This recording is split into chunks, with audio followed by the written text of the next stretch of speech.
How's it going, everyone? So today we're going to be talking about volatility. Everybody has a view on volatility. How can you express your view on Kalshi? And we're going to be talking about some strategies when it comes to trading these contracts around the S&P 500 daily close and the NASDAQ 100 daily close. And we're going to be taking an in-depth look into the VIX, which is a volatility index, to come up with some strategies when it comes to trading the S&P 500 daily close and the NASDAQ 100 daily close. Now, looking into the VIX daily chart, which is on my left, each one of these candles represents a day of trading price action. And as you can see, just keeping it very simple. Anytime there's been a few days in a row where it runs up on aggressive price action to the upside, it seems to find a lot of resistance and then get met with selling, so it pulls back. It does not sustain that very fast move to the upside. And here are a few good examples of that. So a very big run up, and then it kind of tops out right here, gives it all back. Here's another example right here. Quick push up to the upside, gets met with selling, pulls back, nice quick push up to the upside, and then ends up selling off. So as you can see, there is a similarity here. Anytime the VIX has a very fast run up to the upside, it usually has a hard time sustaining that move, and it pulls back from those high levels. And they may not all look exactly the same, but the idea is that there is a very fast move to the upside, and it seems to top out. So you can see all these circles right here are areas where the VIX had a very fast move to the upside, was not able to sustain it, and then pulled back after. So knowing that, this is how you try to use something to your advantage. There is edge in this. Knowing that when VIX has those elevated moves up, it's usually not able to sustain it.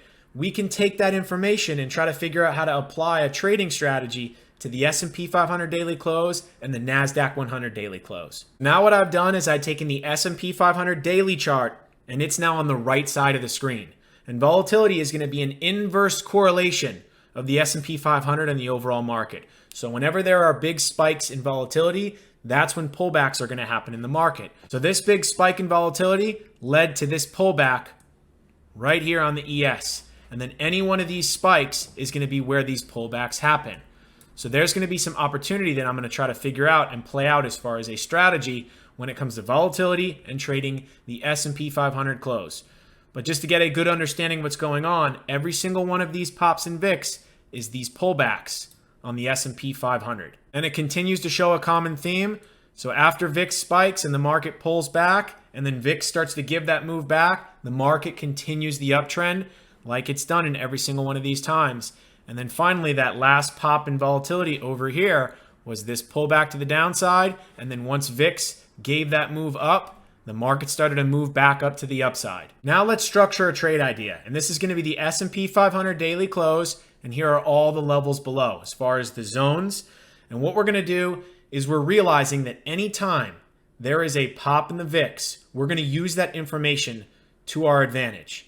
So let's say VIX has that big pop and the market has pulled back. The moment that the VIX starts to give that move back, which historically we can see on a daily chart that it usually does. Nothing is 100%, but on those pullbacks in the market, when they pull back, because remember, it's inversely correlated to the VIX, we think that at some point there's going to be some sort of bottom and that it's going to go back to the upside when VIX starts to come back down. So this is what I'm thinking as far as a strategy. So if there's going to be those days where we think it's going to bounce, then I would think, depending on where it opens up, would want to trade the yes contracts on these zones that are above where it opens up, because if it had that pullback and the sellers are starting to get kind of exhausted and VIX is starting to pull back, so we think that that market is going to continue the uptrend, then I would think trading the yes contracts on the upside zones would have a decent probability if it does bounce. And then vice versa, so the other side of the trade. If there has been a deep pullback in the market and VIX had a fast run up and we think that VIX is going to start to pull back,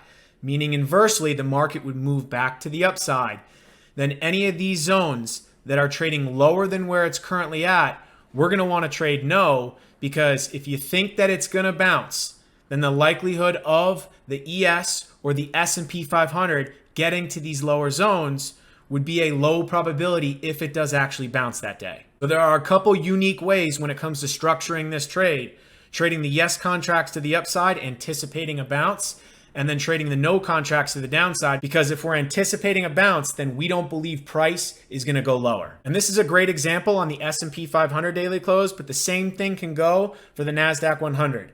As far as the thesis goes, When VIX has a big move higher, the NASDAQ 100 is also going to be pulling back on the daily. So if we wanted to structure a similar trade, we just go into the search bar at the top of Kalshi, we type in daily close, click on the NASDAQ 100, and this will have the contracts below to be able to structure a similar trade like we did in the S&P 500 before. So even though volatility can seem a little scary and be intimidating, it's all about using it to your advantage when it comes to trading and strategies. And these were some unique ways on how to use volatility when it comes to trading the event contracts on Kalshi on the S&P 500 daily close and the NASDAQ 100 daily close. Appreciate you watching the video. Feel free to like, comment, and subscribe, and I'll see you in the next one.